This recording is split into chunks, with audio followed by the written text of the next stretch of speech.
The burgundy paint on Maya Chen's 2009 Honda Civic had faded to an almost salmon pink in certain lighting, and the passenger side mirror hung at an odd angle after an unfortunate encounter with a parking garage pillar 3 months earlier. As she pulled into the circular driveway of her cousin Derek's sprawling Malibu mansion, the car seemed to shrink against the backdrop of perfectly manicured palm trees and gleaming luxury vehicles already lined up like trophies.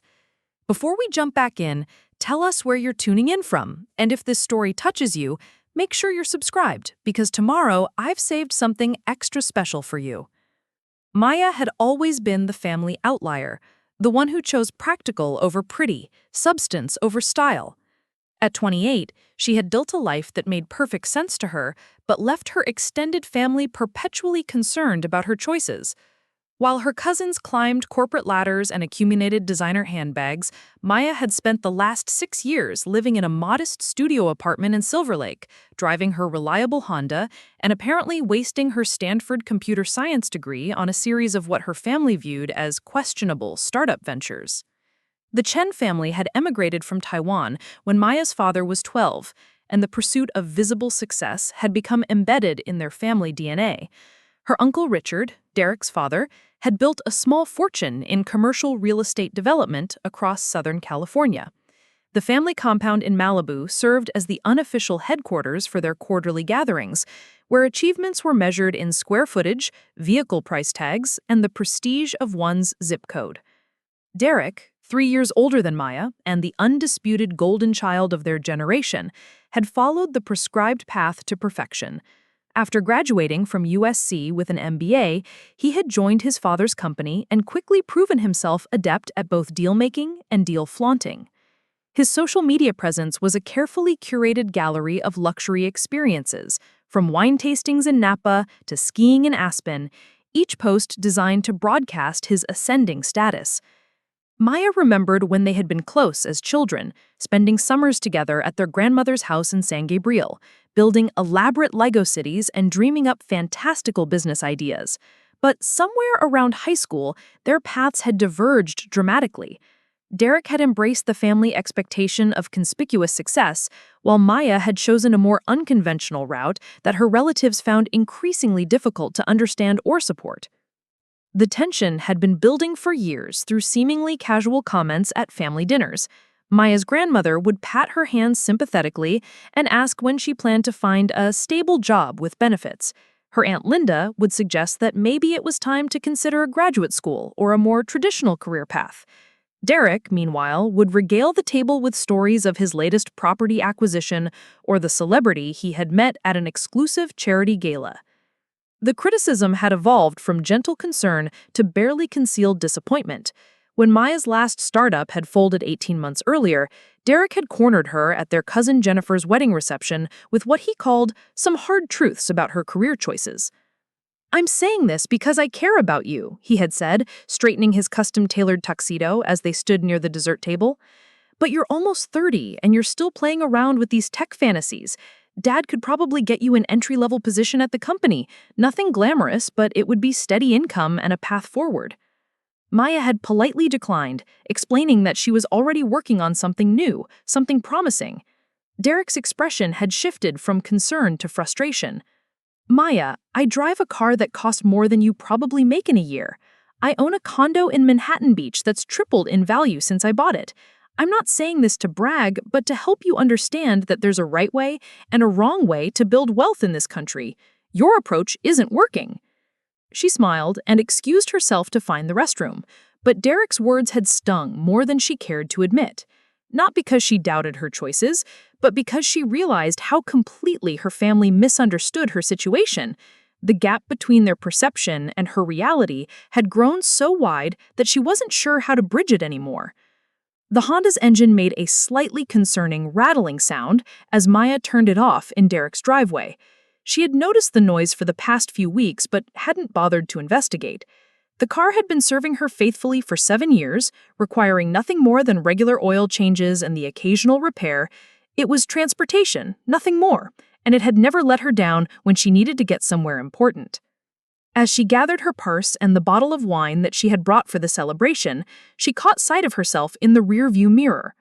Her long black hair was pulled back in a simple ponytail, and she wore dark jeans with a fitted navy blazer that she had owned since her Stanford days. The outfit was perfectly appropriate for Derek's housewarming party, but she knew it would read as underdressed compared to the designer ensembles her cousins typically favored. The front door opened before Maya could ring the bell, and Derek appeared wearing crisp white pants and a linen shirt that probably cost more than her monthly grocery budget. His smile was warm but carried the same patronizing undertone that had become familiar over the past few years. "Maya, you made it!" He embraced her briefly before glancing over her shoulder at her car. "I see the trusty Honda is still hanging in there. How many miles are on that thing now?" 143,000, Maya replied, holding out the wine bottle. "Congratulations on the new place. It's beautiful." Derek accepted the wine with a practiced smile, though Maya noticed him glance at the label with the subtle disappointment of someone accustomed to more expensive gifts. "Thanks. This is thoughtful. Come on in and see what we've done with the space." The house was undeniably stunning, with floor-to-ceiling windows overlooking the Pacific and an open concept design that seamlessly blended indoor and outdoor living. Derek led her through the main level, pointing out custom features and name-dropping the architect and interior designer he had hired. The kitchen alone probably cost more than Maya's annual rent, with professional-grade appliances and a marble island that could accommodate a small dinner party. The wine cellar is downstairs, and we're planning to add a home theater next year. The master suite has ocean views from 3 different angles, and each of the guest rooms has its own bathroom, 5,000 square feet total, not including the outdoor spaces. Maya nodded appreciatively at each detail, genuinely impressed by the craftsmanship and design, even as she calculated that the house probably cost close to $4 million. Derek's success in real estate was undeniable, and she felt a genuine pride in her cousin's achievements, even if his need to quantify every aspect of his lifestyle sometimes grated on her. The backyard was already populated with family members and Derek's friends from work, a mix of real estate professionals and finance types who all seemed to share the same polished aesthetic. Maya recognized most of her relatives immediately, though she noticed that the conversations tended to cluster around topics of mutual prosperity and material acquisitions. Her cousin Jennifer was showing off engagement photos on her phone, emphasizing the size of her diamond and the exclusivity of the venue where she planned to hold her reception. Uncle Richard was discussing his latest development project with a group of Derek's colleagues, gesturing expansively as he described the luxury condominiums that would soon transform another stretch of California coastline. Maya found herself gravitating toward the appetizer table, where she could observe the social dynamics without feeling pressured to contribute stories of her own success. She had learned over the years that her family gatherings operated according to an unspoken hierarchy of achievement, and her current circumstances placed her near the bottom of that pecking order. "Maya, there you are," called her Aunt Linda, approaching with a concerned expression that Maya recognized immediately. "How are you doing, sweetheart? Derek mentioned that your last job didn't work out." "I'm doing well," Maya replied, selecting a piece of bruschetta from the artfully arranged platter. "Just working on some new projects." Linda's smile tightened with the effort of remaining supportive. "Well, that's good to hear. You know, my friend Sarah works in human resources at a big tech company in Irvine. Very stable, good benefits, and they're always looking for qualified people. I could put in a word if you're interested." Maya appreciated her aunt's intentions, but the offer stung nonetheless. The assumption that she needed help finding conventional employment revealed how little her family understood about her actual situation or capabilities. "Thank you. That's very kind," Maya said diplomatically. "I'll keep that in mind." Derek appeared at her elbow, holding a beer and wearing the expression of someone who had been monitoring the conversation from across the patio. "Aunt Linda, I was just telling Maya earlier that Dad might have some opportunities at the company," he interjected. "Nothing too high level to start, but she could learn the business from the ground up." Maya felt her cheeks flush with the combination of embarrassment and irritation. The suggestion that she needed to learn business fundamentals from the ground up was particularly galling, given her educational background and professional experience. but she forced herself to maintain a neutral expression. "That's generous of you to think of me," she said carefully, "but I'm actually pretty committed to the tech sector." Derek's laugh carried a note of condescension that made Maya's jaw tighten. "Maya, I know you're passionate about technology, but passion doesn't pay the bills. Sometimes you have to be practical about these things." The conversation was interrupted by the arrival of Derek's girlfriend, Vanessa, who swept onto the patio wearing a flowing sundress that probably cost more than Maya's monthly rent. Vanessa worked as a marketing executive for a luxury hotel chain and shared Derek's appreciation for the finer things in life. "Derek, baby, you have to come meet the Hendersons," Vanessa said, linking her arm through his. "They're thinking about investing in the Redondo Beach project." As Derek allowed himself to be led away, Maya felt a familiar sense of relief at being released from the spotlight of family concern. She wandered toward the pool area where the conversation was marginally less focused on career advancement and real estate values. Her youngest cousin, David, was home from his sophomore year at UCLA and seemed refreshingly uninterested in the adult conversations about financial success. He greeted Maya with genuine enthusiasm and began telling her about his computer science classes, asking technical questions that reminded her why she had fallen in love with programming in the first place. "I'm trying to build this app for tracking study groups," David explained, pulling out his phone to show her his preliminary design, "but I'm having trouble with the user authentication system." Maya studied the interface, noting several ways the design could be improved and the authentication issue resolved. As she explained different approaches to David's problem, she found herself genuinely engaged for the first time since arriving at the party. Their conversation was interrupted by Derek, who had apparently finished his networking obligations and was ready to reassert his role as the concerned older cousin. "David, don't bug Maya with your computer problems," Derek said, rejoining their small group. "She's got enough on her plate without trying to solve your homework assignments."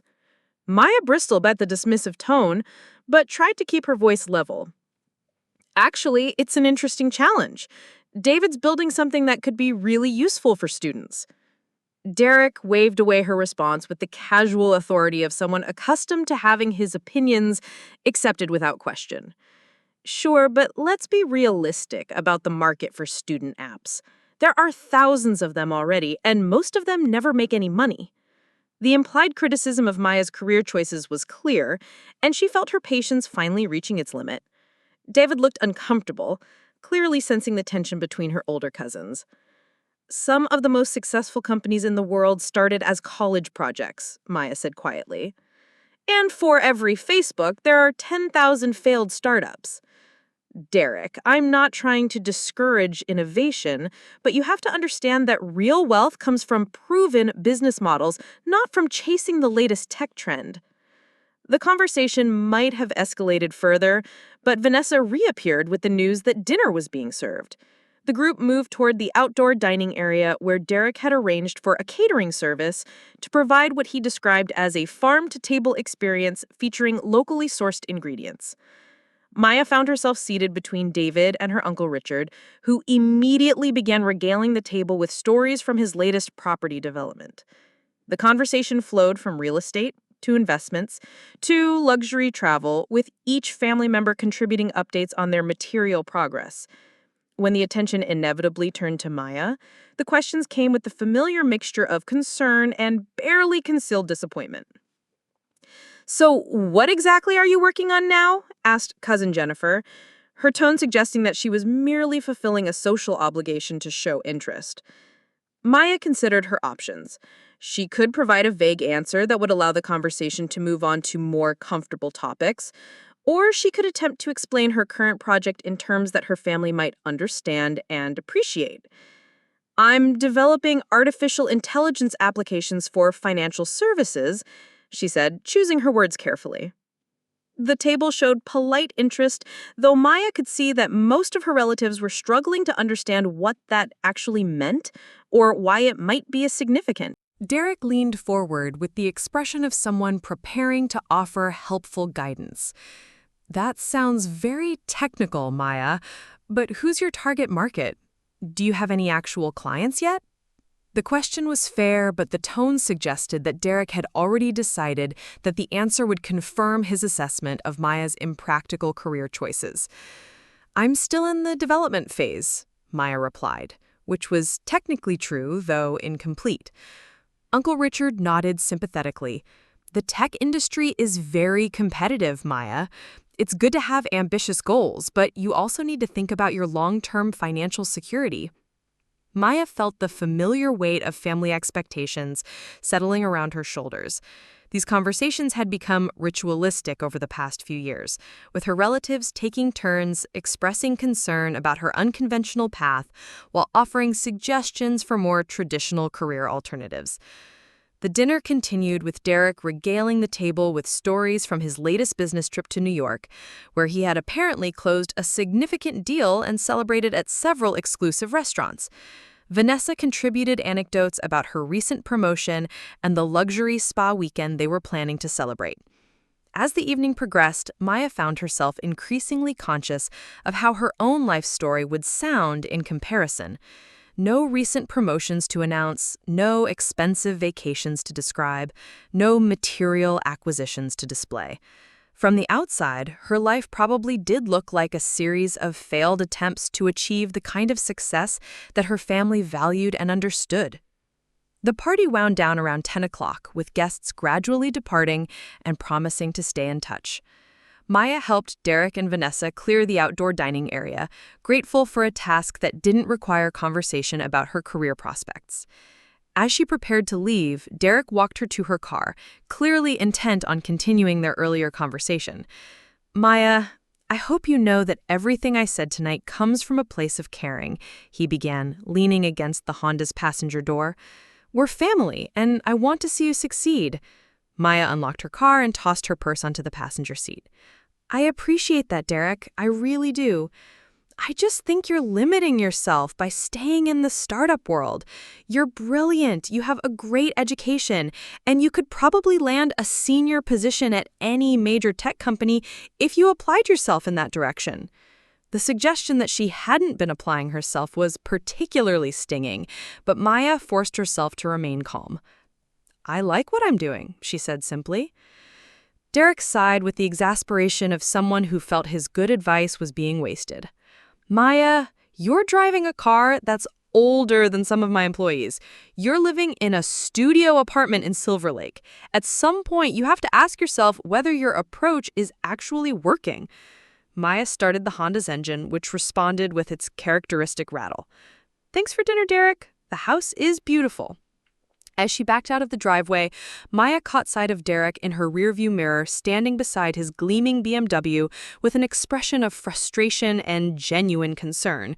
She understood that his intentions were good, but the gap between his understanding of success and her own had become too wide to bridge with casual conversation. The drive back to Silver Lake gave Maya time to process the evening's interactions and consider her options.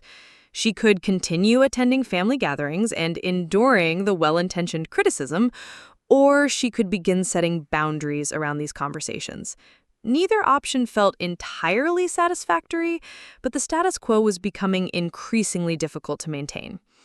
Maya's studio apartment occupied the second floor of a converted craftsman house with hardwood floors and large windows that filled the space with natural light during the day. The rent was reasonable by Los Angeles standards, and the neighborhood had a creative energy that she found inspiring. Her belongings were minimal but carefully chosen, from the Herman Miller desk chair that supported her long coding sessions to the high-end monitors that dominated her workspace. The apartment might have looked sparse to her family, but it contained everything Maya needed to do her best work. The expensive computer equipment and software licenses were invisible to casual observers, while the modest furnishings and lack of luxury items reinforced the impression that she was struggling financially. As Maya settled at her computer that night, she opened the project files that represented more than 2 years of intensive development work. The artificial intelligence platform she had built was designed to analyze financial market patterns and identify investment opportunities with unprecedented accuracy. The algorithms had taken months to perfect, and the testing phase had produced results that exceeded her most optimistic projections. Maya had been approached by 3 different venture capital firms in the past 6 months, each offering funding packages that would value her company at 8 figures. She had declined all of them, preferring to maintain control over her technology and timeline.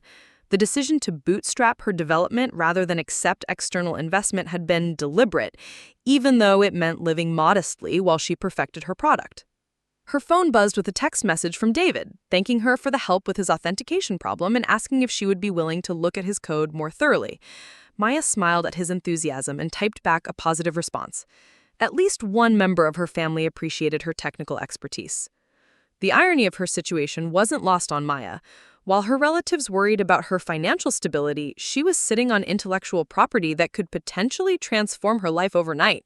The choice to remain quiet about her prospects was partly strategic and partly personal. She wanted to succeed on her own terms without the pressure of family expectations or the complications that sudden wealth might bring to her relationships. Maya worked until nearly 2 in the morning, refining the user interface and conducting final tests on the system's predictive capabilities. The technology was nearly ready for commercial deployment, and she had already identified several potential clients who would be willing to pay substantial licensing fees for access to her platform. As she finally closed her laptop and prepared for bed, Maya allowed herself to imagine Derek's reaction when he learned the truth about her situation. The fantasy was satisfying, but she reminded herself that her motivation should be her own fulfillment rather than proving anything to her family. The next few weeks passed quietly, with Maya focusing on the final preparations for her product launch.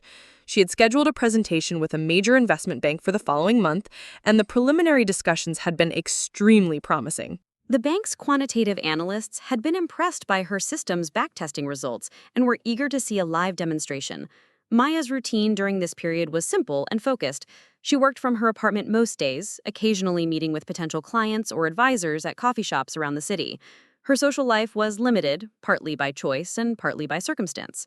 Most of her college friends had moved to San Francisco or New York for traditional tech jobs, and she hadn't made many new connections during her years of intensive development work. The isolation was sometimes challenging, but Maya found satisfaction in the deep focus that solitude provided. She had always been someone who worked best without distractions, and the current phase of her project required the kind of sustained attention that would have been difficult to maintain in a more social environment. Her family's concern continued to manifest in occasional text messages and phone calls. Her mother would check in weekly, asking about her health and gently inquiring about her job prospects. Derek sent periodic articles about job openings at established tech companies, along with encouraging messages about the value of steady employment. Maya appreciated their intentions but found the constant suggestions increasingly frustrating. The assumption that she needed career guidance revealed how little they understood about her actual capabilities and circumstances. She had stopped trying to explain her situation, finding it easier to deflect their questions with vague reassurances about her ongoing projects. The breakthrough came on a Thursday afternoon in late October when Maya received a call from the investment bank where she had been scheduled to present her platform. The head of their quantitative trading division wanted to move up their meeting and discuss immediate implementation of her system. Maya spent the next week preparing for what would essentially be the culmination of 3 years of work. She refined her presentation, gathered supporting documentation, and mentally rehearsed responses to the technical questions she expected to receive. The meeting itself exceeded her most optimistic expectations. The bank's team was not only impressed by her technology, but eager to begin integration as quickly as possible. They offered her a licensing deal that would provide immediate 7-figure revenue and the potential for much larger returns as the system proved its value in live trading. Maya accepted their terms on the spot, though she maintained her composure until she was safely back in her car in the parking garage. The significance of the moment wasn't lost on her. In the span of a single afternoon, her financial situation had fundamentally changed, and her family's concerns about her career prospects had become irrelevant. The timing seemed particularly appropriate since Derek had recently announced his engagement to Vanessa and was planning a celebration party for the following weekend. Maya had been dreading another family gathering filled with well-intentioned career advice, but now she found herself looking forward to the event with a very different perspective. Maya spent the next few days making arrangements that would have been impossible just a week earlier. Her first purchase was practical, a new laptop to replace the aging machine that had carried her through years of development work. Her second purchase was considerably less practical, but infinitely more satisfying. The Porsche dealership in Beverly Hills was a temple to automotive excellence, with pristine vehicles displayed like works of art under carefully arranged lighting. Maya had always appreciated beautiful cars, but had never imagined herself in a position to own one of the machines that represented the pinnacle of engineering and design. The sales representative who greeted her was initially polite, but clearly skeptical about her ability to afford the vehicle she was examining. Maya's jeans and Stanford sweatshirt probably didn't suggest someone in the market for a six-figure sports car, and she could see the representative calculating whether her time would be better spent with other customers. Maya's interest focused on a midnight blue 911 Turbo S that sat in the center of the showroom like a piece of sculpture. The car's lines were perfect, combining power and elegance in a way that made her pulse quicken just looking at it. When she asked to take a test drive, the representative's demeanor shifted to barely concealed surprise. The paperwork took less than an hour, with Maya providing bank information that quickly verified her ability to purchase the vehicle outright. The representative's attitude transformed completely once the financial verification came through, and he began treating her with the deference typically reserved for his most valuable clients. Driving the Porsche for the first time was a revelation that went beyond mere transportation. The car responded to her inputs with precision that felt almost telepathic, and the acceleration was unlike anything she had ever experienced. Maya had been driving her Honda for so many years that she had forgotten what it felt like to operate a machine designed for pure performance rather than mere utility. Derek's engagement party was scheduled for Saturday evening at another family friend's estate in Hollywood Hills. Maya spent the day preparing, choosing an outfit that struck the right balance between celebration-appropriate and understated elegance. She had learned over the years that her family gatherings required careful navigation of social expectations and unspoken hierarchies. As Maya prepared to leave for the party, she paused in front of her bathroom mirror and considered the evening ahead. For years, she had endured these gatherings as an exercise in patience and family obligation. Tonight would be different, though she wasn't entirely sure how her relatives would react to the revelation of her changed circumstances. The Honda sat in her apartment building's parking garage, looking more forlorn than ever next to the gleaming Porsche. She felt a moment of genuine affection for the car that had served her so faithfully through years of uncertainty and struggle. She would keep it, she decided, both for practical reasons and as a reminder of where she had come from. Maya arrived at the party location just as the sun was setting behind the Hollywood Hills, casting the sky in shades of orange and pink that seemed almost too perfect to be real. The estate was even more impressive than Derek's new house, with a circular driveway that could accommodate dozens of vehicles, and landscaping that belonged in an architectural magazine. The valet station was busy with guests arriving in a parade of luxury cars, each one more expensive than the last. Maya had deliberately timed her arrival for peak traffic, wanting to maximize the impact of her entrance. As she turned into the driveway, she could see several family members already gathered on the front terrace, cocktails in hand, as they admired the sunset and each other's outfits. Derek was standing near the entrance with Vanessa, both of them dressed in coordinated outfits that suggested careful planning and considerable expense. I could see him gesturing animatedly as he told some story to a small group of relatives and friends. Maya pulled up to the valet stand behind a gleaming Mercedes sedan, and I could see heads turning as the valet attendants took note of her car. The 911 Turbo S was undisputably impressive, even among the collection of luxury vehicles already present. When Maya stepped out of the Porsche, she felt the satisfying weight of multiple conversations stopping mid-sentence. Derek's voice faltered as he caught sight of her car, and I could see his expression shift from casual confidence to complete bewilderment. Maya handed her keys to the valet with a pleasant smile, thanked him politely, and walked toward the entrance where her family had gathered. The silence stretched for several seconds as everyone processed what they had just witnessed. Maya? Derek's voice carried a note of uncertainty, as if he wasn't entirely sure that his modest cousin had just emerged from a $250,000 sports car. Preparing and narrating this story took us a lot of time, so if you are enjoying it, subscribe to our channel. It means a lot to us. Now back to the story. Hi, Derek. Congratulations again on the engagement, Maya replied warmly, embracing him and Vanessa with genuine affection. Beautiful evening for a party. Uncle Richard was the first to recover his voice, though his question came out as more of a statement of confusion. Maya, whose car is that? Mine, Maya replied simply, accepting a glass of champagne from a passing server. I just picked it up this week. The group exchanged glances that contained volumes of unspoken communication. Derek's expression had evolved from confusion to something approaching suspicion, as if he was trying to solve a puzzle with missing pieces. Maya, that's a Porsche 911 Turbo S, said Cousin Jennifer, who had clearly done her research on luxury automotives since her engagement to a finance professional. Those cost like $250,000. Maya nodded acknowledgement while taking a sip of her champagne. Something like that. I haven't really been paying attention to car prices until recently. The casual dismissal of such a significant purchase seemed to stun her relatives into silence. Maya could practically see their mental calculations as they tried to reconcile her modest lifestyle with the evidence of substantial wealth sitting in the driveway.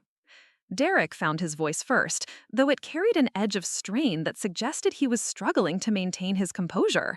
Maya, I don't understand.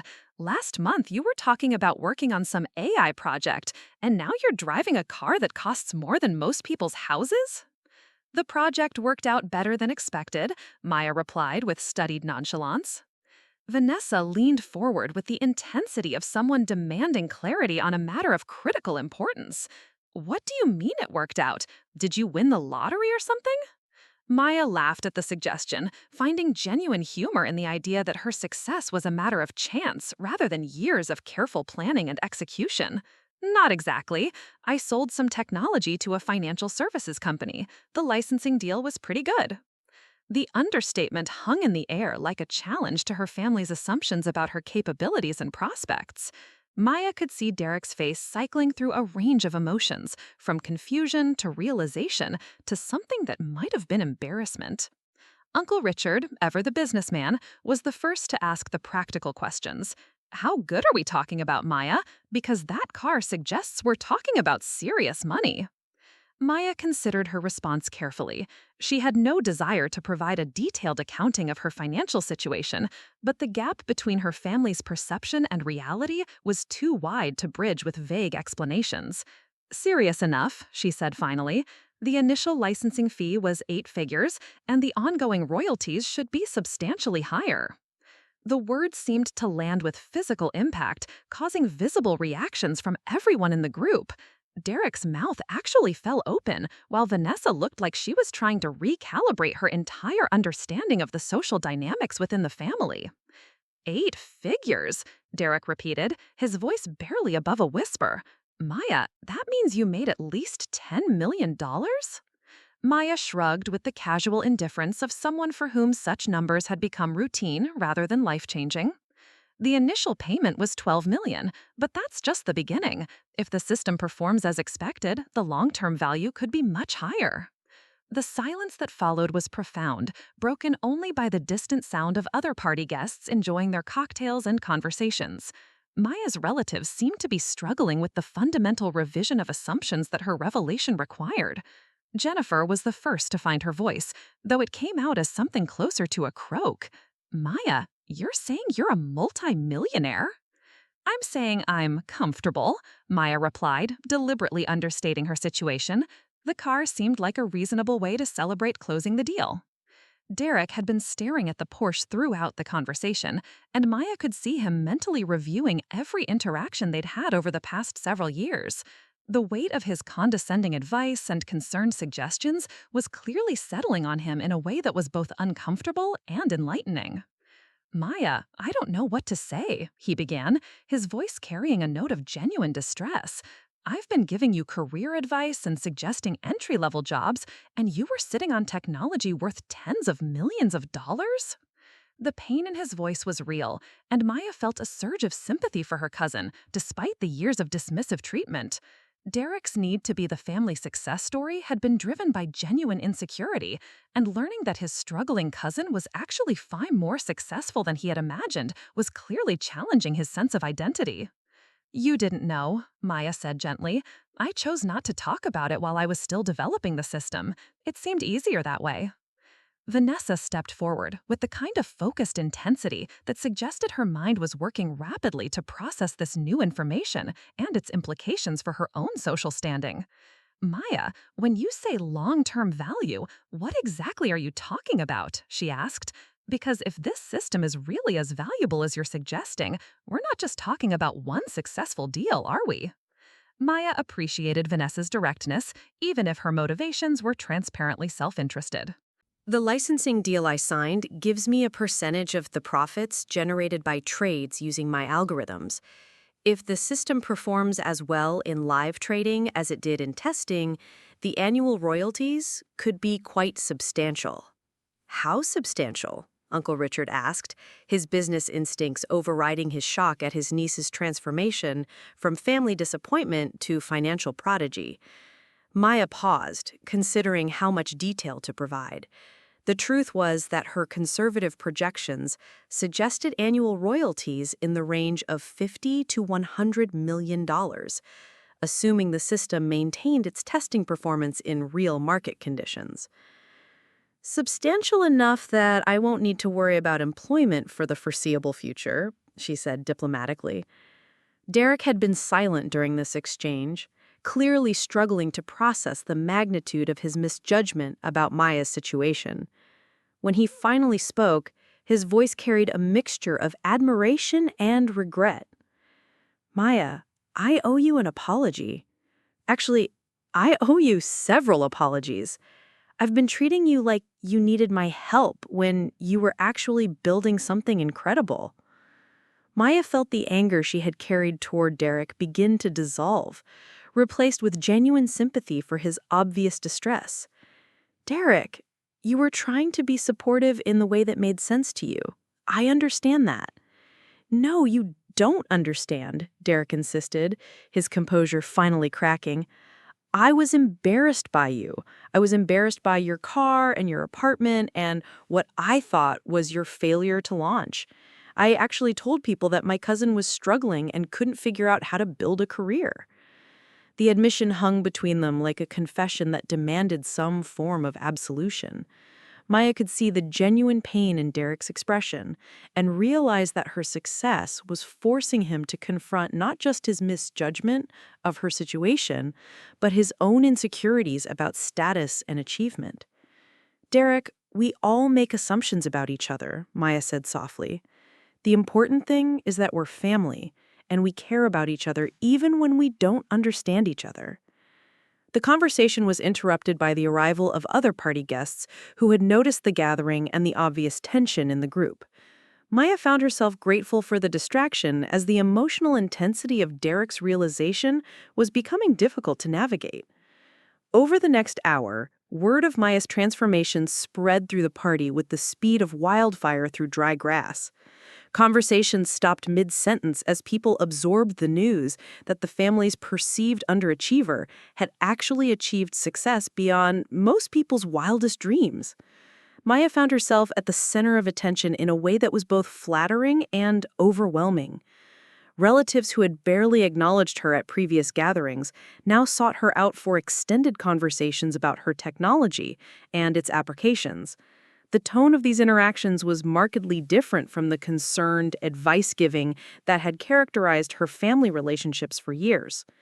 Cousin Jennifer approached with her fiancé, both of them clearly eager to establish a different kind of relationship with Maya now that her status within the family hierarchy had shifted so dramatically. Maya, I had no idea you were working on something so significant, Jennifer began, her voice carrying the kind of respect that had been notably absent from their previous interactions. Could you tell us more about how artificial intelligence works in financial trading? Maya appreciated the genuine curiosity behind the question, even as she recognized the social recalibration that Jennifer's new interest represented. She provided a simplified explanation of her system's capabilities, focusing on the technical challenges she had solved rather than the financial implications of her success. As the evening progressed, Maya noticed that her family members seemed to be processing her revelation in different ways. Uncle Richard had shifted into full business mode, asking detailed questions about her technology and its potential applications. He had clearly recognized that Maya had accomplished something significant and was eager to understand the scope of her achievement. Derek, meanwhile, had retreated into a kind of reflective silence, participating in conversations but clearly preoccupied with reassessing everything he thought he knew about his cousin and himself. Maya could see him watching her interactions with other guests, as if he was trying to reconcile this confident, successful version of Maya with the struggling relative he had been trying to help. Vanessa had initially seemed excited by the social implications of Maya's success, but as the evening progressed, her enthusiasm had given way to what appeared to be concern about how Maya's newfound status might affect the family dynamics that had previously positioned Derek as the undisputed star of his generation. The most surprising reaction came from David, Maya's youngest cousin, who approached her near the end of the evening with a mixture of awe and excitement that felt refreshingly genuine.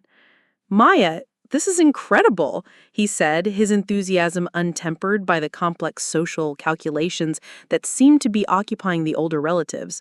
"Maya, you actually built something that's changing how financial markets work. That's like science fiction becoming reality." Maya found herself smiling at David's unvarnished excitement, remembering why she had always enjoyed talking with him about technology and programming. His interest in her achievement was purely intellectual, uncomplicated by concerns about status or social hierarchy. "It's really just applied mathematics," Maya replied, though she appreciated his sense of wonder. "The markets generate enormous amounts of data, and machine learning is very good at finding patterns in large data sets." "But you built the system yourself? Like you wrote all the code and designed the algorithms?" Maya nodded, feeling a genuine pride in the technical accomplishment that was separate from the financial rewards it had generated. "Most of it, yes. I had some help with specialized components, but the core technology is mine." David's expression suggested that he was genuinely impressed by the scope of Maya's technical achievement, and his admiration felt more valuable to her than all the newfound respect from relatives who had suddenly discovered her worth. As the party began to wind down, Maya found herself standing alone on the terrace, looking out over the lights of Los Angeles spread below. The evening had been emotionally exhausting in ways she hadn't anticipated, and she was grateful for a moment of quiet reflection. Derek appeared beside her, holding 2 glasses of wine and offering one to Maya with a tentative smile. "I keep thinking about all the conversations we've had over the past few years. I was so confident that I understood your situation and what you needed to do to fix it." Maya accepted the wine and considered her response. Derek's humility was genuine, and I could see that her success had forced him to confront some uncomfortable truths about his own assumptions and prejudices. "You were trying to be helpful in the way that made sense to you. I understand that." I could have explained my situation earlier, but I chose to keep it private. Derek shook his head with the determination of someone who refused to accept an easy absolution. "Maya, I wasn't just trying to be helpful, I was being condescending. I assumed that because I could see the results of my success and I couldn't see the results of yours, that meant you weren't succeeding." The admission was painful but necessary, and Maya appreciated Derek's willingness to confront his behavior honestly. She had carried resentment about his treatment for years, but seeing his genuine distress was helping her let go of that anger. "The thing is," Derek continued, "I think I was so focused on making sure everyone could see my success that I lost sight of what success actually means. Your approach, building something meaningful, even if it wasn't visible to other people, that takes a kind of confidence I'm not sure I have." Maya looked at her cousin with new understanding, recognizing that his need for external validation had been both a driving force behind his achievements and a limitation on his ability to appreciate other forms of success. "Derek, you've accomplished something significant too," she said sincerely. "You've built a successful career and you're clearly talented at what you do. We just took different paths." Derek smiled ruefully, swirling the wine in his glass as he gazed out over the city lights. "Different paths, maybe, but very different destinations. Maya, can I ask you something personal?" Maya nodded encouragement. What's it like, Derek asked, knowing that you've essentially won, that you'll never have to worry about money or career security again? I've been working toward financial independence my whole adult life, and you've achieved something I probably never will. The question was thoughtful and vulnerable, revealing a side of Derek that Maya hadn't seen since they were children. She considered how to respond honestly without diminishing his own achievements or amplifying his insecurities. It's liberating in some ways, Maya said slowly, but it's also isolating. Most of my relationships are based on people's assumptions about who I am and what my life is like. Tonight was the first time I've been completely honest with family about my situation. Derek nodded thoughtfully. I can see how that would be complicated. People treat you differently when they know you have money, don't they? They do, Maya confirmed. And not always in ways that are comfortable or authentic. I think that's why I've been reluctant to be more open about my success. They stood in comfortable silence for many minutes, both processing the emotional revelations of the evening. Maya felt a sense of relief at finally being honest with her family about her situation, even as she recognized that the dynamics of their relationships would inevitably change. Maya? Derek said finally. Yeah? Thank you for showing me that there are different ways to build a life. I think I've been so focused on accumulating the symbols of success that I forgot to think about what success actually means to me. Maya smiled at her cousin, feeling a warmth toward him that had been absent for years. That's a pretty profound realization for one evening? Derek laughed, some of his natural humor returning as he processed his new understanding. Well, having your assumptions completely demolished tends to be educational, even when it's uncomfortable. As they prepared to leave the party, Maya was approached by several family members who wanted to continue their conversations about her technology and its implications. The attention was flattering, but also exhausting, and she found herself looking forward to the solitude of her apartment and the familiar comfort of her work. Derek walked with her to the valet station, where the Porsche waited like a piece of automotive art under the estate's elegant lighting. As Maya prepared to drive home, Derek placed a hand on her shoulder with an expression of genuine respect and affection. Maya, I hope you know how proud I am of you, not just because of the money, but because you built something meaningful, and you did it on your own terms. The words meant more to Maya than any of the evening's expressions of newfound respect from relatives who had suddenly discovered her worth. Derek's acknowledgement of her achievement felt like a genuine recognition of the person she had always been, rather than a response to her changed circumstances. As Maya drove home through the quiet streets of Los Angeles, she reflected on the evening's events and their implications for her future relationship with her family. The secret she had kept for years was now in the open, and the reactions had been both more dramatic and more complicated than she had anticipated. The relief of honesty was undeniable, but Maya also recognized that her relationships with her relatives would need time to find a new equilibrium.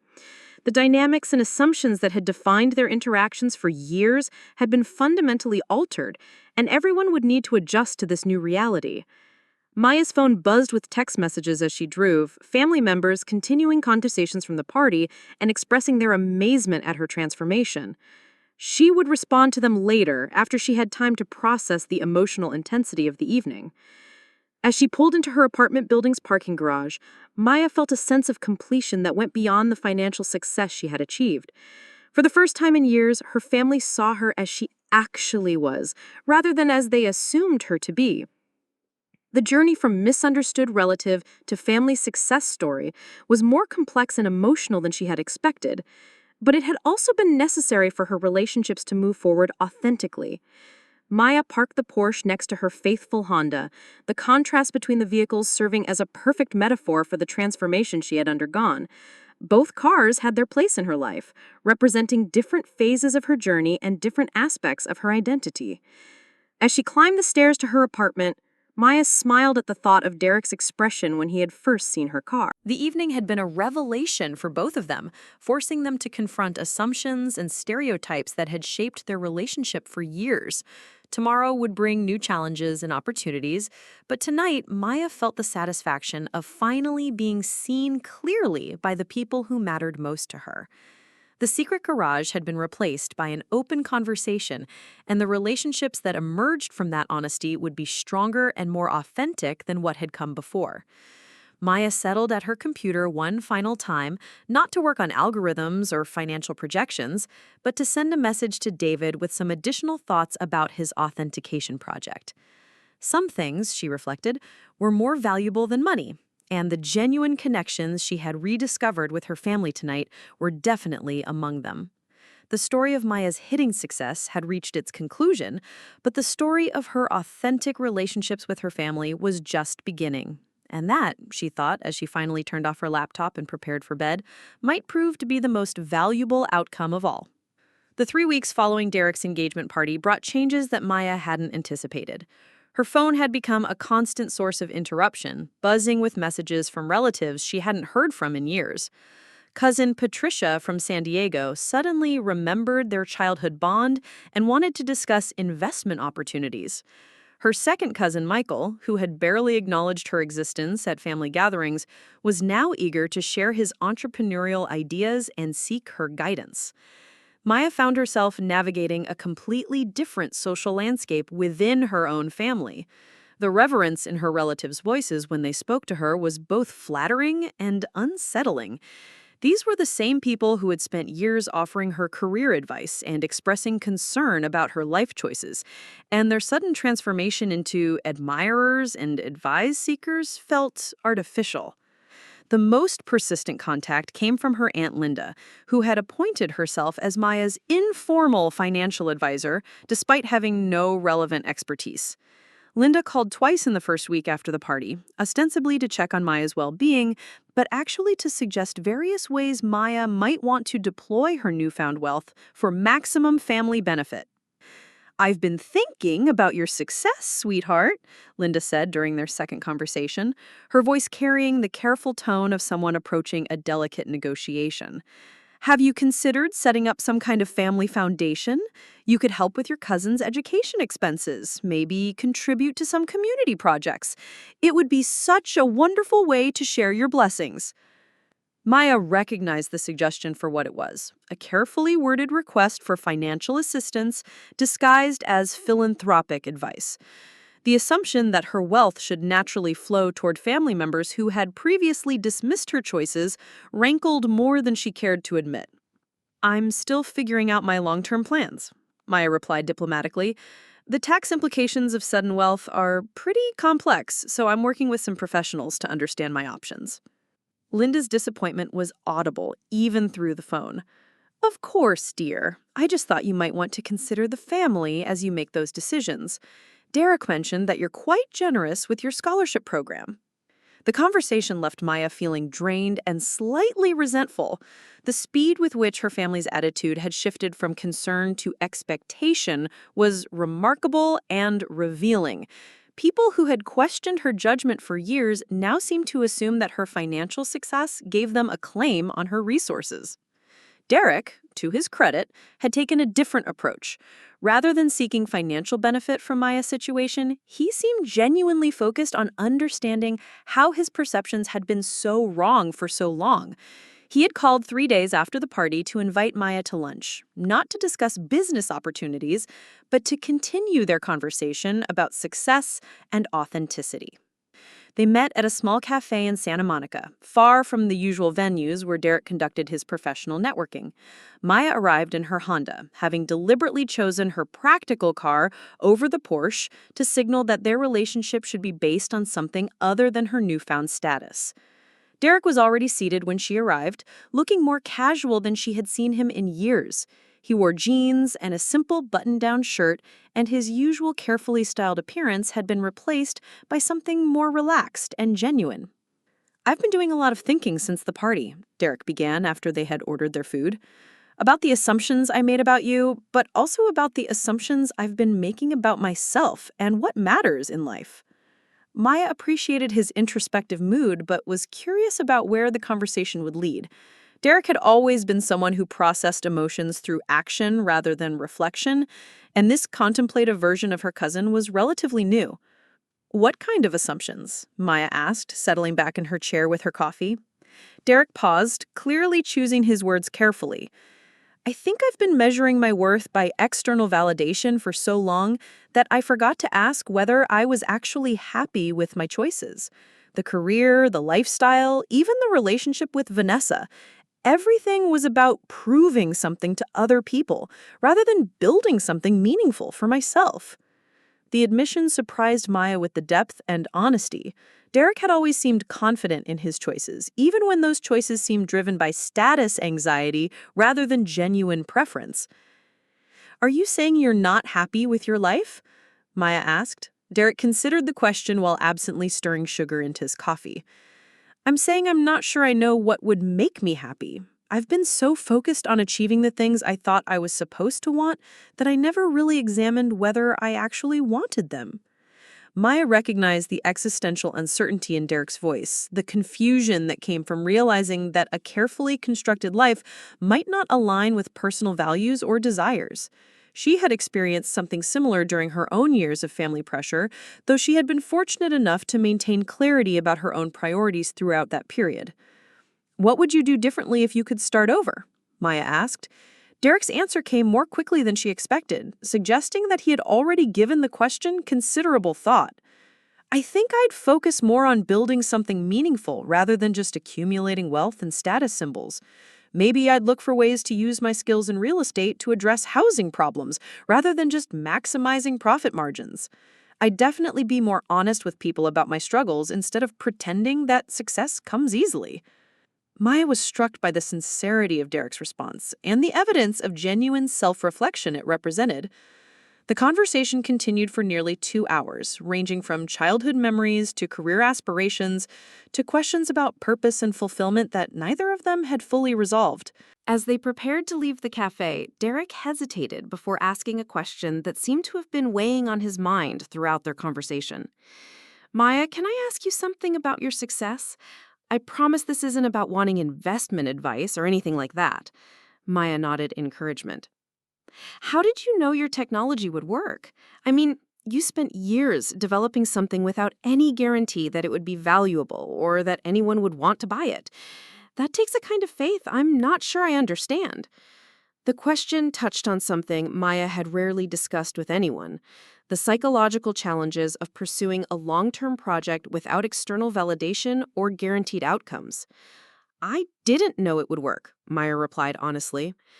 There were plenty of moments when I wondered if I was wasting my time or deluding myself about the potential value of what I was building.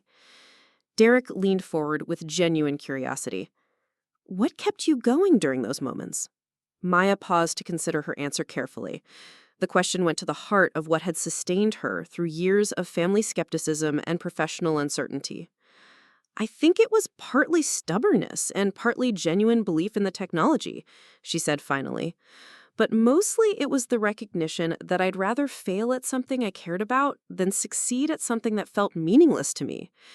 Derek nodded slowly, as if her words had confirmed something he had been thinking about his own situation. That's what I've been missing, he said quietly. I've been so afraid of failing that I never really committed to anything I cared about deeply. Everything was calculated to be safe and impressive rather than meaningful. The conversation marked a turning point in Maya's relationship with Derek, shifting from the surface-level interactions that had characterized their adult relationship to something more substantial and authentic. Over the following weeks, they began meeting regularly, not as successful cousin and struggling cousin, but as two people trying to understand what they wanted from their lives. Maya's other family relationships proved more challenging to navigate. The sudden shift in how her relatives treated her created a distance that was sometimes more pronounced than the dismissive concern she had experienced previously. At a family barbecue hosted by Uncle Richard 2 weeks after Derek's party, Maya found herself the center of attention in ways that felt both uncomfortable and artificial. Relatives who had barely spoken to her at previous gatherings now sought her out for extended conversations about investment strategies and business opportunities. The assumption seemed to be that her success with artificial intelligence technology made her an expert on all aspects of wealth creation and financial planning. Cousin Jennifer approached her during the barbecue with a thick folder of documents and an expression of determined optimism. "Maya, I was hoping you could look at this business plan." Jennifer began, settling beside Maya on the patio furniture with the confidence of someone who expected positive reception. My fiance and I are thinking about opening a high-end fitness studio, and we'd love to get your thoughts on the financial projections. Maya accepted the folder politely, but felt a familiar frustration at the assumption that she would naturally want to become involved in family business ventures. The plan itself was reasonably well researched, but relied on optimistic assumptions about market demand and pricing that seemed questionable for their proposed location. This is very thorough, Maya said diplomatically, flipping through the pages of market research and financial projections. Have you talked to other fitness studio owners about their experiences with startup costs and customer acquisition? Jennifer's enthusiasm dimmed slightly at the suggestion that additional research might be necessary. We've done some preliminary research, but we thought your expertise in evaluating business opportunities would be invaluable. Maya recognized the implicit request for financial backing disguised as a request for advice. The business plan was clearly designed to attract investment rather than serve as a genuine planning document, and Jennifer's assumption that Maya would naturally want to fund family business ventures was both presumptuous and revealing. I think you should talk to some established studio owners before moving forward, Maya said, closing the folder and handing it back to Jennifer. The fitness industry is very competitive, and location matters more than almost anything else for success. Jennifer's disappointment was evident, though she tried to maintain a positive demeanor. Of course, that makes sense. We just thought that with your success in technology, you might see opportunities that were missing. The interaction left Maya feeling frustrated and slightly manipulated. The assumption that her wealth created an obligation to support family business ventures was becoming a recurring theme in her interactions with relatives. And she was beginning to understand why successful people often became isolated from their families. Maya's phone rang that evening as she was reviewing code for a new project she had begun developing. The caller ID showed her mother's number, and Maya felt the familiar mixture of affection and apprehension that had characterized their relationship since the revelation of her success. "Hi, Mom," Maya answered, saving her work and settling back in her desk chair. "Hello, sweetheart. I was just calling to check in on you," her mother said, though her tone suggested that the call had a more specific purpose. "How are you adjusting to everything that's happened?" Maya appreciated her mother's concern, but suspected the conversation would eventually turn to topics she preferred to avoid. "I'm doing well, Mom. Nothing has really changed in my day-to-day life. I'm still working on technology projects and living in the same apartment." Her mother's pause was telling, suggesting that Maya's unchanged lifestyle was itself a source of concern. "Darling, I've been thinking about your situation, and I wonder if you've considered making some changes now that you have more options available to you." "What kind of changes?" "Well, you could certainly afford a nicer place to live now. Maybe something in a better neighborhood with more space. And I know you love that little car of yours, but you could probably use something more reliable for daily driving." Maya smiled at her mother's inability to understand that the Honda was actually extremely reliable despite its age and appearance. The suggestion that she needed to upgrade her lifestyle to match her wealth was becoming a recurring theme in family conversations. I like my apartment, Mom, and the Honda has never given me any problems. Her mother's sigh was audible through the phone. I just worry that you're not taking care of yourself properly. You have the means to live more comfortably now, and I don't understand why you wouldn't want to enjoy the fruits of your success. The conversation continued for another 20 minutes, with her mother gently pressing for Maya to consider various lifestyle upgrades, while Maya explained her contentment with her current situation. The discussion was affectionate but frustrating, highlighting the difficulty of maintaining authentic relationships when family members had such different values around money and material possessions. Maya's professional life had also become more complex, since news of her success had spread beyond her immediate family. Word had gotten out in the tech community that she had secured a major licensing deal, and her inbox was flooded with requests for meetings, partnership proposals, and speaking engagements. The attention was flattering, but also overwhelming. Maya had spent years working in relative obscurity, and the sudden interest in her opinions and expertise required adjustments she hadn't anticipated. She found herself declining most of the opportunities that came her way, preferring to maintain focus on her current projects, rather than becoming a public figure in the technology industry. One request, however, caught her attention and aligned with her values in a way that made acceptance seem worthwhile. The dean of engineering at her alma mater had invited her to speak at a symposium on women in technology, specifically about the challenges of pursuing entrepreneurial ventures without traditional funding sources. Maya accepted the invitation, partly because she believed in the importance of encouraging other women to pursue technical careers, but also because she wanted to share the lessons she had learned about maintaining authenticity while building a successful business. The symposium was held on a crisp November morning in a lecture hall that brought back memories of her undergraduate years. Maya had prepared her remarks carefully, focusing on the practical challenges of bootstrap development and the importance of building technology that solved real problems, rather than chasing trends. The audience was primarily composed of female students and faculty members, with a few industry professionals scattered throughout the auditorium. Maya felt more nervous than she had expected as she took the stage, realizing that this was her first public discussion of her technology and its development process.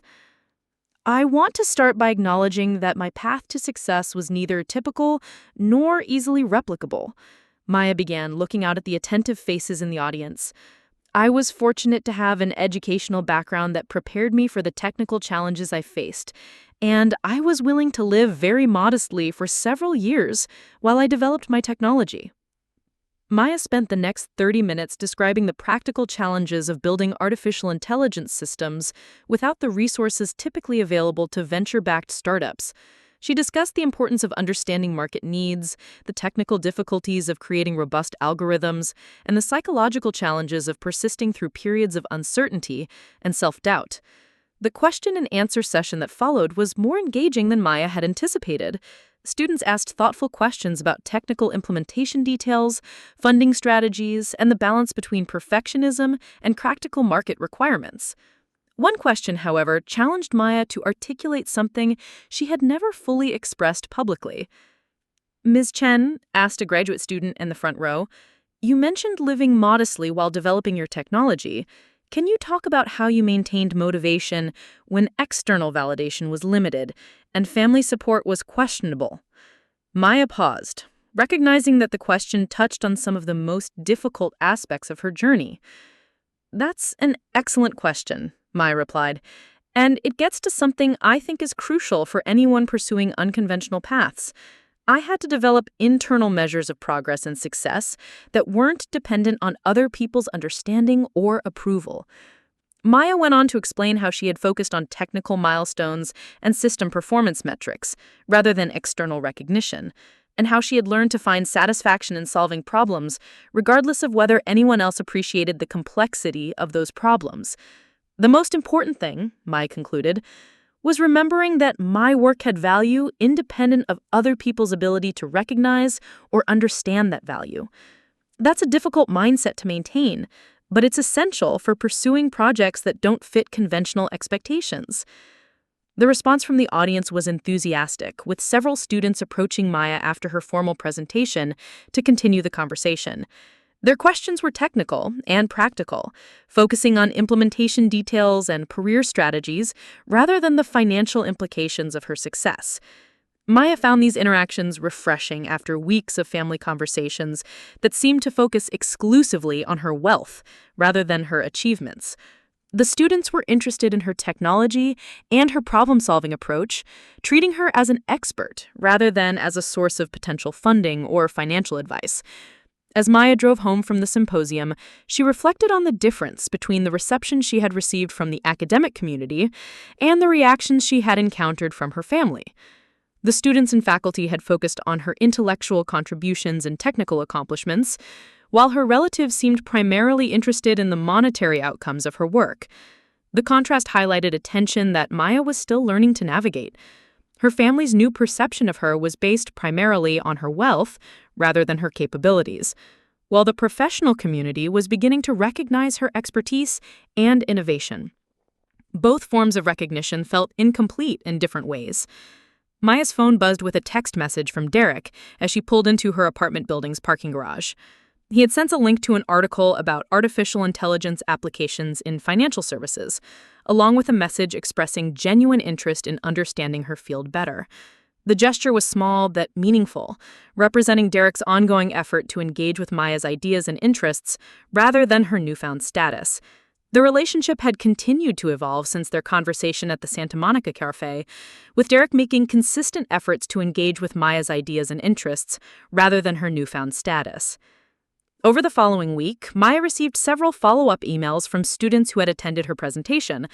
One message from a senior named Rachel, who was working on her own machine learning project, particularly caught Maya's attention. Rachel was developing technology to analyze medical imaging data for early detection of certain conditions, and she was struggling with some of the same technical challenges that Maya had faced during her early development work. The students' questions were sophisticated and demonstrated a deep understanding of the underlying mathematics and programming concepts. Maya found herself enjoying the technical discussion more than any conversation she had had in months.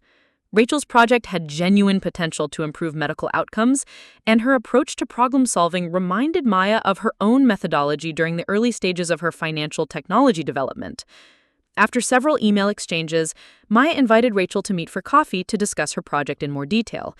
The conversation that followed was purely technical, focusing on algorithm optimization and data processing strategies without any mention of financial implications or business development.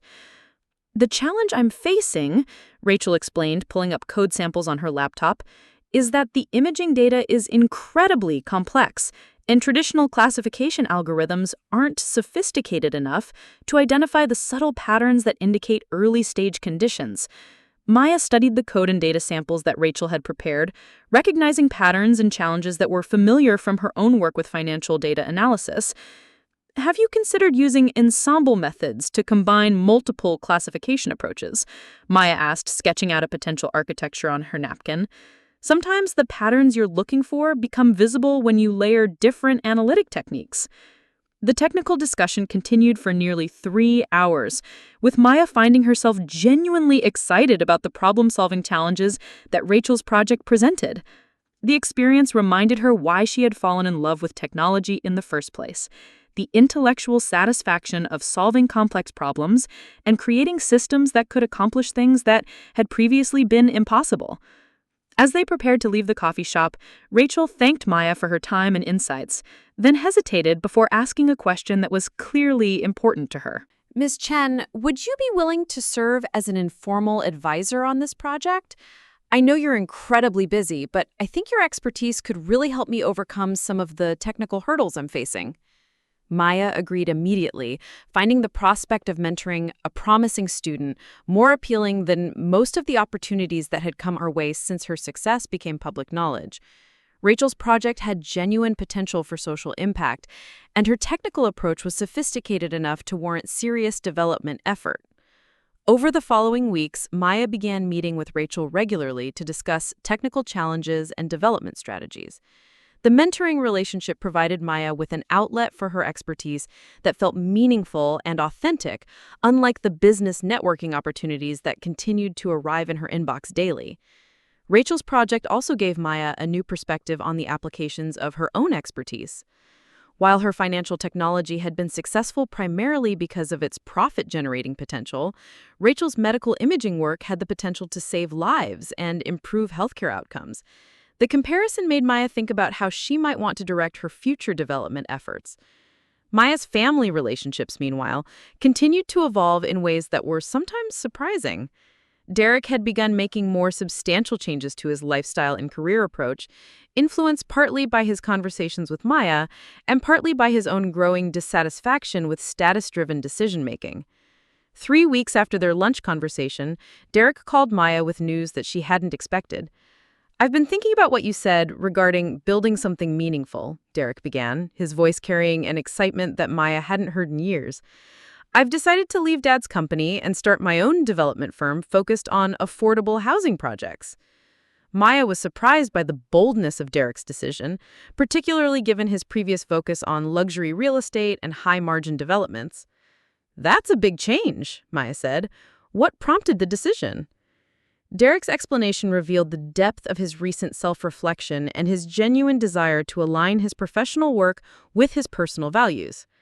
I realized that I've been building luxury condos for wealthy people who already have plenty of housing options, while there's a massive shortage of affordable housing in this city. I have the skills and connections to work on projects that could actually help solve real problems instead of just generating maximum profit. Maya was impressed by Derek's commitment to meaningful work, even though it would likely mean lower financial returns and reduced status within their family's business-focused culture. "How are your parents responding to the decision?" Maya asked. Derek's laugh carried a note of rueful acceptance. "About as well as you'd expect. Dad thinks I'm making a mistake that will limit my earning potential, and Mom is worried that I'm throwing away the career I've built. But I think they'll understand eventually." The conversation marked another step in Derek's transformation from status-focused success to values-driven decision-making. Maya found herself genuinely proud of her cousin's willingness to prioritize meaning over material advancement, even though she recognized that his new path would likely be more challenging than his previous trajectory. Derek's career change also had unexpected implications for Maya's relationship with the broader family. Uncle Richard's disappointment in his son's decision seemed to increase his interest in Maya as a potential business partner, leading to several awkward conversations about investment opportunities in his luxury development projects. "Maya, sweetheart, I know you're focused on technology, but real estate is always a sound investment, especially with the right projects and the right partners." Maya appreciated her uncle's desire to include her in family business ventures, but she had no interest in investing in the kind of luxury developments that Derek was moving away from for ethical reasons. "I'm flattered that you'd think of me, Uncle Richard," Maya replied diplomatically, "but I'm really focused on technology investments right now. It's the field I understand best." Uncle Richard's disappointment was evident, but Maya felt confident that her decision to maintain focus on her areas of expertise was sound both financially and personally. Maya's work with Rachel on the medical imaging project had begun to consume more of her time and attention than she had initially anticipated. The technical challenges were genuinely compelling, and the potential for social impact made the work feel more meaningful than pure profit-driven development. As their collaboration deepened, Maya found herself considering whether she wanted to become more formally involved in Rachel's project. The student had made significant progress with Maya's guidance, but the project needed additional resources and expertise to reach its full potential. During one of their regular coffee meetings, Maya broached the possibility of providing more substantial support for Rachel's development work. "Rachel, I've been thinking about your project and its potential impact. What would you need to take this from a research project to a deployable system?" Rachel's eyes lit up with the enthusiasm of someone who had given the question considerable thought. "Honestly, I'd need funding for better computing resources, access to larger data sets for training and testing, and probably some additional programming help for the parts of the system that are outside of my area of expertise." Maya nodded, recognizing that Rachel's needs were modest compared to the resources that traditional venture capital funding would provide, but significant for a student working on her own. "What if I offered to fund the development work as a research project? Not as an investment looking for returns, but as support for research that could have genuine social value?" Rachel's surprise was evident, but her response was thoughtful rather than simply enthusiastic. "That would be incredible, but I'd want to make sure that the project maintained its focus on medical applications rather than commercial potential. I'm not interested in developing something that would be priced out of reach for the hospitals and clinics that need it most." Maya appreciated Rachel's commitment to social impact over profit maximization, recognizing a kindred spirit in the student's approach to technology development. "I think we have similar values regarding the purpose of technology," Maya replied. "What if we structured this as a research collaboration rather than a traditional business arrangement?" The conversation that followed laid the groundwork for a partnership that would allow Rachel to complete her medical imaging system while maintaining its focus on accessibility and social benefit. Maya would provide funding and technical expertise, while Rachel would continue to lead the development work and ensure that the final system remained affordable for healthcare providers. Maya's decision to support Rachel's project represented a shift in how she was thinking about deploying her wealth and expertise. Rather than focusing exclusively on profit-generating investments, she was beginning to explore opportunities to use her resources for projects that aligned with her values around technology and social impact. The partnership with Rachel also provided Maya with a sense of purpose that had been missing since completing her financial technology project. While her artificial intelligence system had been technically impressive and financially successful, the medical imaging project offered the possibility of directly improving people's lives in ways that felt more personally meaningful. As Maya reflected on the changes in her life since revealing her success to her family, she recognized that the most valuable outcomes had been the authentic relationships and meaningful projects that had emerged from that honesty. Derek's friendship, Rachel's mentoring opportunity, and her own clearer understanding of her values had all been byproducts of finally being open about her circumstances and capabilities. Maya's apartment, which had served as her primary workspace for years, was beginning to feel inadequate for the expanded scope of her projects. The collaboration with Rachel required more sophisticated computing resources than her current setup could provide, and she was beginning to consider whether a larger workspace might be justified. The question of whether to upgrade her living situation had become a recurring theme in conversations with family members, but Maya's own reasons for considering a change were purely practical rather than status-driven. She needed space for additional equipment and the ability to host meetings with collaborators without the limitations of her studio apartment. After several weeks of research, Maya found a loft space in an arts district that offered the technical infrastructure she needed while maintaining the unpretentious atmosphere she preferred. The space was larger and more expensive than her current apartment, but it would allow her to create a proper laboratory environment for her development work. Maya's decision to move represented her first significant lifestyle change since her financial success, though the motivation was professional rather than personal. The new space would enable more ambitious projects while maintaining the modest aesthetic that reflected her actual preferences rather than her financial capabilities. As Maya planned her move and continued her work with Rachel, she felt a sense of alignment between her resources, her capabilities, and her values that had been elusive during the years of family misunderstanding. The revelation of her success had created challenges and complications, but it had also opened possibilities for authentic relationships and meaningful work that made those difficulties worthwhile. Derek stopped by Maya's apartment on a Saturday morning to help with packing, arriving in work clothes and a practical attitude that represented his ongoing transformation from status-conscious professional to values-driven entrepreneur. "I have to admit," Derek said, carefully wrapping Maya's computer monitors in bubble wrap, "I'm impressed that you're actually making some changes to your living situation. I was starting to think you'd stay in this apartment forever just to prove a point about modest living." Maya laughed at her cousin's observation, recognizing the truth in his assessment of her sometimes stubborn commitment to unchanging routines. "The move is purely practical," Maya explained, disassembling her desk setup with practice deficiency. "I need more space for equipment and meetings. It has nothing to do with wanting a nicer place to live." Derek nodded, understanding, but Maya could see that he was pleased by what he interpreted as evidence that she was finally allowing her success to improve her circumstances in tangible ways. "Have you given any more thought to my affordable housing idea?" Derek asked as they loaded boxes into Maya's Honda for the short trip to her new space. Maya had been following Derek's progress on his new business venture with genuine interest and admiration. His commitment to meaningful work over maximum profit had impressed her and reminded her why she had always admired her cousin's intelligence and capabilities. "I think what you're doing is important," Maya replied. "Housing affordability is a real problem that needs creative solutions. Are you making progress on finding projects and funding?" Derek's enthusiasm for his new direction was evident as he described the community partnerships he was developing and the innovative financing approaches he was exploring for affordable housing developments. "The profit margins are lower than luxury development," Derek admitted, "but the social impact is so much more meaningful. I should have made this transition years ago."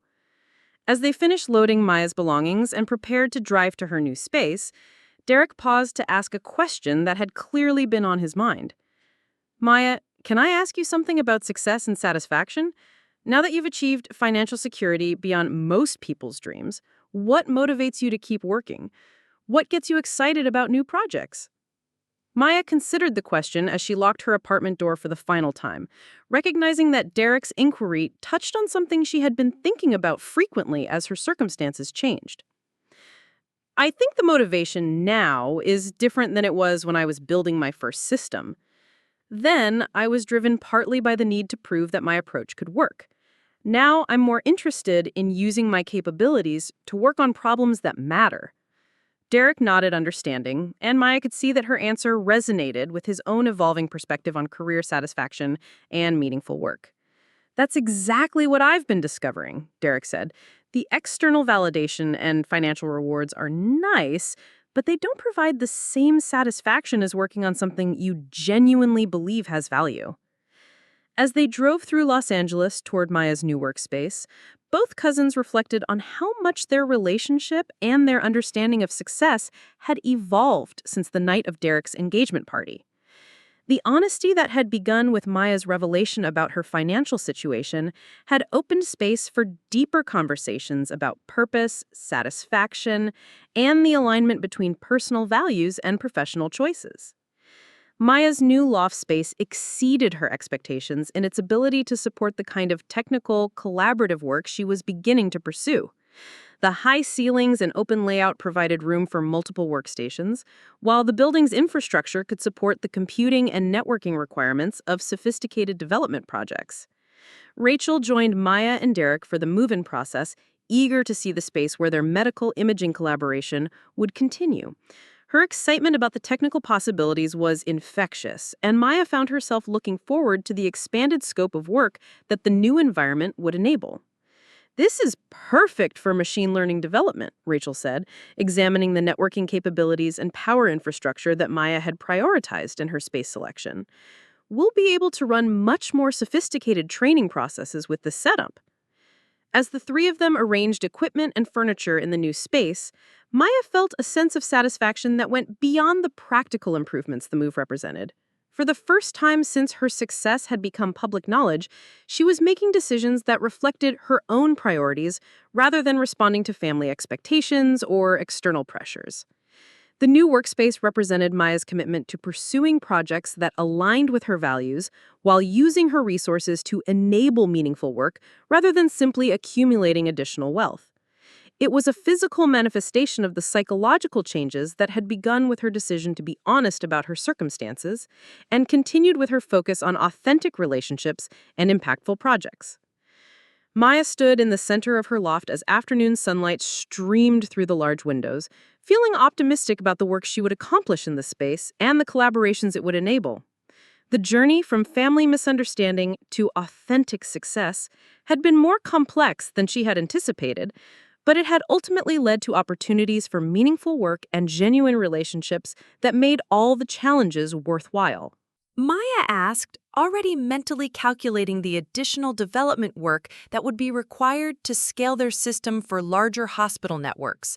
Rachel consulted her notes from recent conversations with hospital administrators. They want to begin full deployment within 6 months, but they're also interested in expanding the system to analyze additional types of medical imaging beyond what we initially designed for. The success of their medical imaging collaboration had exceeded Maya's expectations, not just in terms of technical performance, but in the personal satisfaction it provided. Working on technology that directly improved patient outcomes felt more meaningful than her previous focus on financial applications, even though the monetary rewards were substantially lower. Maya's family relationships had continued to evolve as everyone adjusted to the new dynamics created by her revealed success. The initial awkwardness and expectation management had gradually given way to more authentic interactions, though some relatives remained more focused on her wealth than her accomplishments. Derek's affordable housing venture had also exceeded expectations, with his first development project nearing completion ahead of schedule and under budget. His commitment to meaningful work had proven financially sustainable as well as personally fulfilling, validating his decision to prioritize social impact over maximum profitability. "I never imagined that affordable housing development could be this rewarding," Derek told Maya during one of their regular coffee meetings, his enthusiasm for his new career evident in every aspect of his demeanor. "The families who will live in these units aren't just customers, they're people whose lives we're genuinely improving through better housing options." Maya appreciated seeing Derek's transformation from status-driven professional to purpose-focused entrepreneur. His willingness to make difficult career changes had earned her respect and strengthened their relationship in ways that went beyond their shared family history. "How are your parents responding to the project now that they can see the concrete results?" Maya asked, knowing that Uncle Richard and Aunt Susan had initially been skeptical of Derek's career change. Derek's smile suggested that family acceptance had been hard-won but genuine. Dad actually visited the construction site last week and spent 2 hours talking with the project manager about sustainable building techniques and cost-effective design strategies. "I think he's beginning to understand that this work has both social value and business merit." The shift in family dynamics had been gradual but significant. Rather than focusing exclusively on financial achievements and status symbols, their relatives had begun to appreciate different forms of success and contribution. Maya's influence had been part of this change, but Derek's example had been equally important in demonstrating that meaningful work could be both personally satisfying and professionally viable. Maya's relationship with her parents had also reached a more comfortable equilibrium as they adapted to their daughter's revealed circumstances. The initial concern about her lifestyle choices had been replaced by pride in her accomplishments, though they still occasionally suggested that she might want to enjoy her success more visibly. "Sweetheart, have you given any more thought to maybe buying a house?" her mother asked during one of their weekly phone conversations, her tone suggesting hope rather than the anxiety that had characterized earlier discussions about Maya's living situation. "I'm happy with the loft for now, Mom," Maya replied, settling into what had become a familiar pattern of gentle deflection around lifestyle upgrades. "It gives me everything I need for my work, and I like the neighborhood." Her mother's acceptance had grown over time, though Maya could tell that the idea of her successful daughter choosing modest living arrangements remained somewhat puzzling to the older generation's understanding of how wealth should be displayed and enjoyed. "I just want you to be happy, dear," her mother said, which Maya recognized as genuine concern, rather than subtle pressure to conform to expectations about material success. Maya's work with Rachel had expanded beyond their original medical imaging project to include collaborations with other researchers working on healthcare applications of artificial intelligence. The loft had become an unofficial hub for medical technology development, with visiting researchers and graduate students regularly contributing to various projects. The collaborative environment reminded Maya of her favorite aspects of university research, with the intellectual stimulation of working on complex problems combined with the practical satisfaction of developing solutions that could benefit real people. The financial returns were modest compared to her original technology licensing deal, but the personal fulfillment was substantially higher. "Maya, we've received another invitation to present our results at a medical technology conference," Rachel announced, reviewing their growing list of speaking requests and publication opportunities. "This one is specifically focused on AI applications in diagnostic imaging." Maya had gradually become more comfortable with public speaking about her technology development work, particularly when the focus was on medical applications rather than financial implications. The healthcare technology community seemed genuinely interested in the technical details and social impact of their work, rather than its commercial potential. "Which conference?" Maya asked, curious about the specific audience and format for their presentation. "The International Society for Medical Imaging in Boston next month," Rachel replied. "They want us to do a technical presentation on our algorithms and a panel discussion about ethical considerations in AI-assisted medical diagnosis." Maya appreciated the opportunity to discuss not just the technical capabilities of their system, but the ethical framework they had developed for ensuring that AI assistance enhanced, not replaced, human medical judgment. The panel discussion would allow them to address important questions about accountability, bias prevention, and accessibility in medical technology. Maya's financial situation had continued to improve as royalties from her original licensing deal accumulated and new opportunities emerged from her reputation in the AI community. However, she had found that her relationship with money had evolved significantly since achieving initial financial security. Rather than focusing on wealth accumulation, Maya had begun to think more strategically about how her resources could support meaningful projects and social causes. The medical imaging work with Rachel represented one approach, but she was also exploring other ways to use her technical expertise and financial resources for positive impact. I've been thinking about establishing a foundation focused on women in technology, Maya mentioned to Derek during one of their weekend conversations, outlining an idea that had been developing as she considered her long-term goals and values. Derek's response reflected his own evolution toward purpose-driven thinking about business and success. That sounds like it could have significant impact, especially if you focused on providing both funding and technical mentorship rather than just financial support. Maya appreciated Derek's insight about combining different types of resources to maximize impact. Her own experience suggested that access to expertise and guidance was often as valuable as funding for people pursuing ambitious technical projects. I'm thinking about something that would support women at different stages of their careers, Maya explained, outlining an idea that had been developing as she considered her long-term goals and values. The goal would be to address the various barriers that prevent women from pursuing and succeeding in technical fields. Derek noted understanding, recognizing the strategic thinking behind Maya's foundation concept. You'd be uniquely positioned to provide that kind of comprehensive support, given your background and resources. The conversation about Maya's foundation plans led to broader discussions about how both cousins were thinking about legacy and long-term impact beyond their immediate professional success. Derek's affordable housing work and Maya's medical technology development represented different approaches to using their skills and resources for social benefit.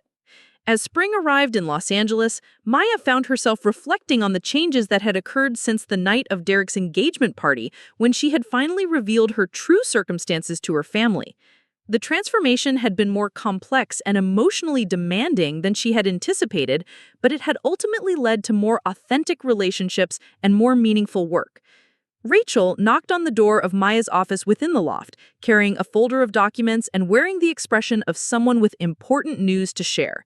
"Maya, I just got off the phone with the research team at Johns Hopkins," Rachel said, settling into the chair across from Maya's desk with barely contained excitement. "They want to license our imaging technology for a major study on cardiovascular disease prevention." Johns Hopkins was one of the most prestigious medical research institutions in the country, and their interest validated the broader potential of the technology they had developed. "What's the scope of the study they're proposing?" Maya asked, closing her laptop to give Rachel her full attention. Rachel opened her folder and pulled out several pages of technical specifications and research protocols. "They want to use our system to analyze imaging data from a longitudinal study following 10,000 patients over 5 years. The goal is to identify patterns that predict cardiovascular events months or even years before traditional diagnostic methods would detect problems." Maya felt the familiar excitement that came with discovering new applications for technology she had developed. The proposed study would not only validate their algorithms on a much larger scale than previous testing, but it could potentially save thousands of lives through earlier intervention and prevention strategies. "This could be transformative for preventative cardiology," Maya said, reviewing the research proposal that Rachel had brought. "Early detection at this scale would completely change how we approach cardiovascular disease management." Rachel's enthusiasm was infectious as she described the additional technical challenges that the Johns Hopkins collaboration would present. "We'll need to adapt our algorithms for different types of imaging equipment and integrate with their existing research database systems. It's ambitious, but I think we can handle the technical requirements." Maya appreciated Rachel's confidence in their ability to tackle increasingly complex projects. The collaboration had evolved from a simple mentoring relationship to a genuine research partnership that was producing work neither of them could have accomplished independently. "Let's schedule a call with their research team to discuss the technical requirements and timeline," Maya suggested, already mentally organizing the development work that would be necessary to support such an ambitious medical study. As Rachel left to coordinate with the Johns Hopkins researchers, Maya turned back to her computer, but found herself distracted by thoughts about the trajectory of her life and work since achieving financial independence. The path from secretive technology development to collaborative medical research had been unexpected but deeply satisfying. Maya's phone buzzed with a text message from Derek, asking if she wanted to join him for lunch and a visit to his completed affordable housing project. She had been following the development's progress through Derek's regular updates, but she hadn't yet seen the finished units that represented his successful transition to purpose-driven work. They met at a small restaurant near Derek's housing development, which was located in a neighborhood that had been overlooked by previous developers but offered good access to public transportation and community services. Derek's pride in the project was evident as he described the sustainable building techniques and community-focused design elements that distinguished his development from typical affordable housing. The goal was to create housing that residents would be proud to call home, rather than something that felt like institutional or temporary accommodation, Derek explained as they walked toward the development after lunch. Every unit has natural light from multiple directions, energy-efficient appliances, and access to shared community spaces. Maya was impressed by the thoughtful design and quality construction evident in Derek's completed project. The buildings blended harmoniously with the existing neighborhood architecture, while clearly representing newer, more sustainable construction techniques. "How has the community response been?" Maya asked as they toured one of the model units, noting the attention to detail in fixtures and finishes that contradicted stereotypes about affordable housing quality. Derek's satisfaction with the community impact was evident in his response. "We had over 200 applications for 36 units, and the families who moved in have been incredibly appreciative of both the housing quality and the neighborhood integration. Several residents have already found employment closer to home because of the improved transportation access." As they walked through the development's community garden and children's play area, Maya reflected on how Derek's career transformation paralleled her own evolution from profit-focused technology development to work that prioritized social impact alongside financial sustainability.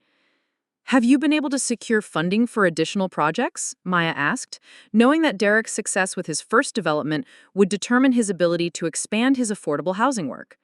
Derek's confidence suggested that his initial project had established credibility with both investors and community partners.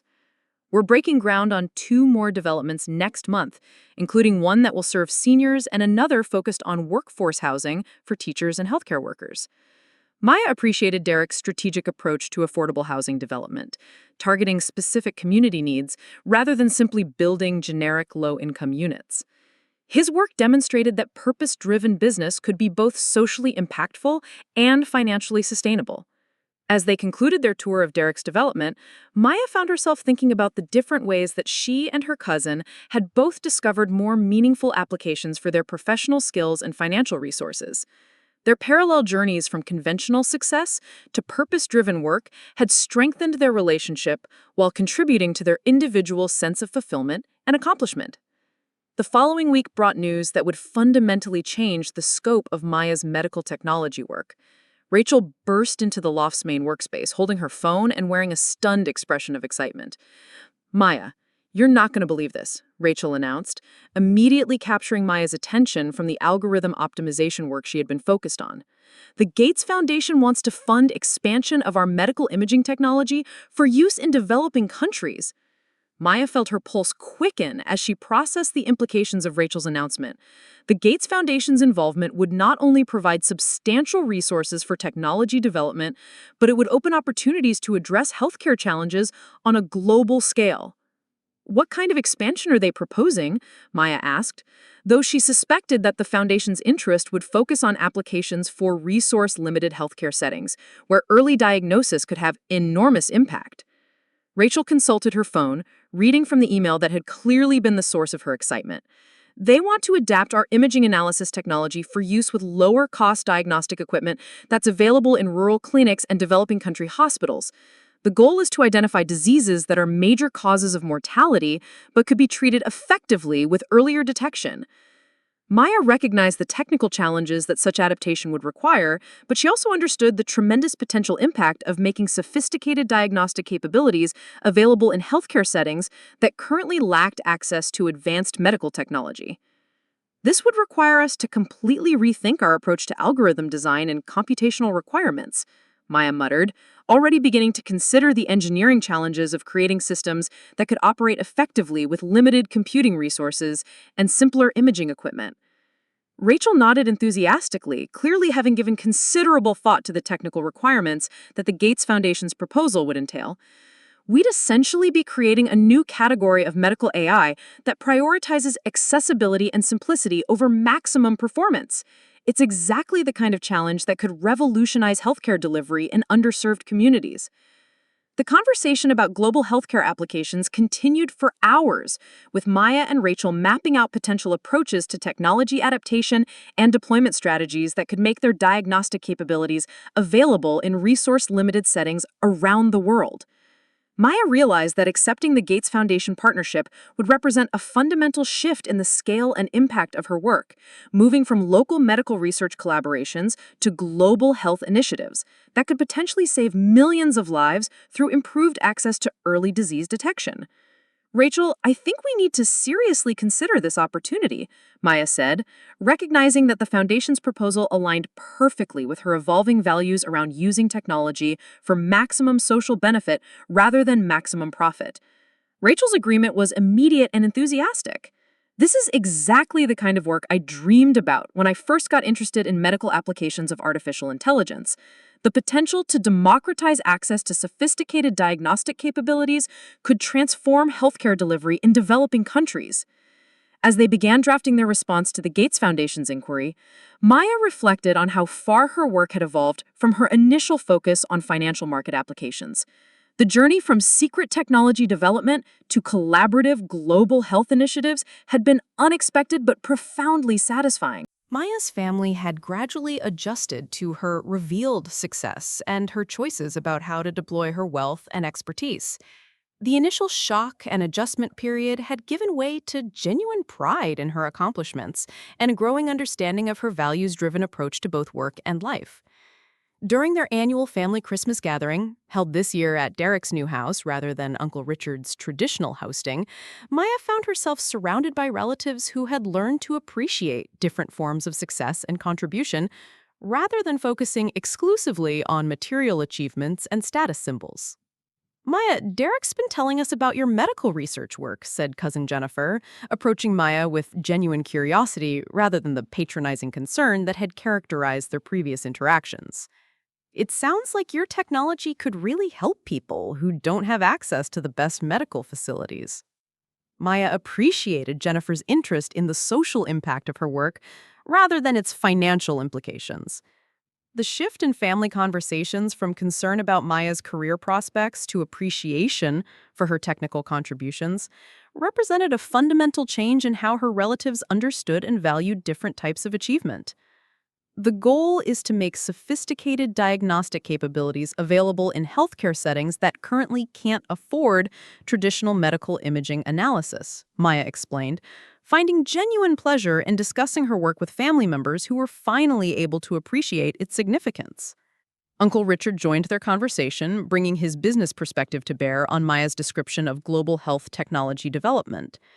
"That's the kind of work that creates lasting impact rather than just generating profit," he said, his tone reflecting newfound respect for purpose-driven professional choices. Maya was struck by how much her uncle's attitude had evolved since Derek's career transformation and her own revelation about values-based technology development. The family's understanding of success had broadened to include social impact and meaningful work alongside traditional measures of financial achievement. Derek appeared beside them carrying champagne glasses and wearing the satisfied expression of someone who had successfully hosted his first major family gathering in his new home. His confidence and contentment reflected the personal growth that had accompanied his professional transformation. "I was just telling everyone about Maya's partnership with the Gates Foundation," Derek said, his pride in his cousin's accomplishments evident in his voice and demeanor. "It's incredible how her technology expertise is being used to address global healthcare challenges." Maya felt a warmth of family acceptance and understanding that had been absent during years of well-intentioned but misguided concern about her career choices and lifestyle. The revelation of her success had ultimately led to more authentic relationships based on mutual respect rather than assumptions and misunderstandings. As the evening progressed, Maya found herself engaged in conversations with various family members about technology, social impact, and the different ways that professional success could be defined and measured. The discussions were substantive and respectful, reflecting a fundamental shift in family dynamics that went beyond simple acknowledgement of her financial achievement. David, now in his senior year at UCLA and working on increasingly sophisticated programming projects, sought Maya out for a technical discussion about machine learning applications in medical research. His questions demonstrated genuine understanding of the field and authentic interest in pursuing similar work after graduation. Maya, I've been thinking about graduate school and research focus areas, David said, his enthusiasm for technology development reminiscent of Maya's own passion during her early career. You think medical applications of AI offer the best opportunities for meaningful work in the field? Maya appreciated David's thoughtful approach to career planning, particularly his focus on meaningful work rather than just lucrative opportunities. His question reflected values that aligned with her own evolution toward purpose-driven technology development. Medical applications definitely offer opportunities for significant social impact, but the most important thing is finding problems that genuinely interest you and align with your values. The technical challenges should be engaging enough to sustain your interest through years of development work. David nodded thoughtfully, clearly processing Maya's advice about balancing personal interests with social impact considerations in career planning. I think I'd like to focus on applications that could democratize access to sophisticated technology rather than just optimizing systems for people who already have advantages. Maya smiled at David's articulation of values-driven technology development, recognizing a kindred spirit in her young cousin's approach to career planning and professional goals. As the family gathering concluded and relatives began departing for their respective homes, Maya felt a sense of completion and satisfaction with how her relationships had evolved since the revelation of her success. The journey from misunderstood family member to respected contributor had been more complex than she had anticipated, but it had ultimately led to more authentic connections and mutual understanding. Derek walked Maya to her car, both cousins reflecting on how much their relationship and family dynamics had changed over the past year. The honesty that had begun with Maya's revelation about her financial situation had created space for both of them to pursue more meaningful work and develop more genuine relationships with their relatives. Maya, I want to thank you for showing me that there are different ways to define and pursue success, Derek said as they reached Maya's Honda, which she had chosen to drive to the family gathering, rather than the Porsche that still served primarily as her weekend enjoyment vehicle. I think we both learned something about authenticity and staying true to our values, Maya replied, appreciating the mutual respect and understanding that had emerged from their year of honest conversations and parallel career transformations. As Maya drove home through the quiet streets of Los Angeles, she reflected on the journey that had brought her from secretive technology development to collaborative global health initiatives. The revelation of her success to her family had been just the beginning of a transformation that had touched every aspect of her life and work. The medical imaging project with Rachel had evolved into a global health initiative that could potentially save millions of lives through improved access to diagnostic technology. Derek's affordable housing work was providing quality homes for families who had been overlooked by traditional developers. Both cousins had discovered that purpose-driven work could be both personally fulfilling and professionally successful. Maya's phone buzzed with a text message from Rachel, sharing preliminary results from their latest hospital collaborations and expressing excitement about the upcoming Gates Foundation partnership. The message reminded Maya of how much her work had evolved from her original focus on financial market applications to healthcare technology that prioritized social impact over profit maximization. Maya pulled into her building's parking garage as she felt grateful for the unexpected journey that had led from family misunderstanding to authentic relationships and meaningful work. The revelation of her hidden success had been just the beginning of a transformation that had touched every aspect of her life and work. The medical imaging project with Rachel had evolved into a global health initiative that could potentially save millions of lives through improved access to diagnostic technology. Derek's affordable housing work was providing quality homes for families who had been overlooked by traditional developers.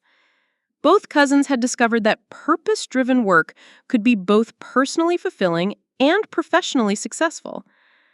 Maya's personal apartment was quiet as she climbed the stairs to her unit, carrying the satisfaction of an evening spent with family members who finally understood and appreciated her choices. The transformation from concerned relatives offering unwanted advice to supportive families celebrating her accomplishments had taken time and patience, but it had ultimately created stronger and more genuine relationships. Maya settled at her computer one final time before bed, not to work on algorithms or business plans, but to draft a personal reflection on the year's experiences and insights.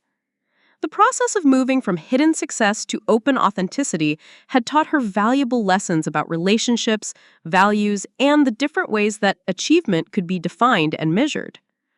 The story that had begun a family misunderstanding about her old Honda had evolved into a journey of personal growth, professional transformation, and renewed family connections. Maya had discovered that true success wasn't just about financial achievement or technical accomplishment, but about aligning her resources and capabilities with her deepest values and using her advantages to benefit others who faced similar challenges and barriers. As Maya reflected on the changes in her life since Derek's engagement party, she realized that the most valuable outcomes had been the authentic relationships and meaningful work that had emerged from her decision to finally be honest about her circumstances and capabilities. The secret she had kept for years had given way to open collaboration and mutual support that enriched both her professional work and her personal relationships. Maya's future stretched ahead with opportunities for continued growth and contribution, from the global health initiatives with the Gates Foundation to the technology mentorship programs she was planning to establish. The wealth and expertise she had accumulated would continue to create possibilities for positive impact. But her understanding of success had evolved to prioritize authenticity, relationships, and service, alongside technical achievement and financial security. The journey from family disappointment to family pride had been complex and emotionally demanding, but it had ultimately led to a more integrated and purposeful approach to both work and life. Maya had learned that hiding her success had been unnecessary and ultimately counterproductive, while the revelation of her achievements had created opportunities for deeper connections and more meaningful collaborations than she had previously imagined possible.